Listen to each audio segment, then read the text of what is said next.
Hi అండి. Welcome to tasty days. నేను మీ అనుష. ఈరోజు మీ ఇంట్లో బ్రేక్ఫాస్ట్ ఏంటో కామెంట్ చేసేయండి. ఈరోజు మా ఇంట్లో బ్రేక్ఫాస్ట్ అయితే బ్రెడ్ ఆమ్లెట్.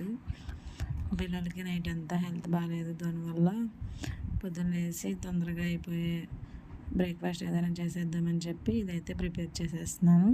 మీరు ఎంతమందికి బ్రేక్ఫాస్ట్ అంటే ఇష్టమో కామెంట్ చేసేయండి. అలా కాదండి, ఇదంతా పక్కన పెట్టేస్తే అసలు పిల్లలకు బాగోపోతే తల్లులు ఏం చేశారండి బాబు. అందరూ అమ్మల్ని బ్లేమ్ చేస్తారు. మీలో ఎంతమంది సిచ్యువేషన్ ఫేస్ చేశారో కామెంట్ చేయండి.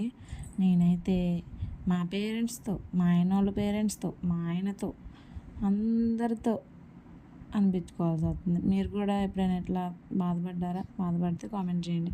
వీడియో నచ్చితే ఒక లైక్ వేసి అలాగే మీ ఫ్రెండ్స్ అండ్ ఫ్యామిలీకి కూడా షేర్ చేయండి. ఇలాంటి మంచి మంచి మోర్ రెసిపీస్తో, మోర్ వీడియోస్తో మీ ముందు ఉంటాను. Bye bye.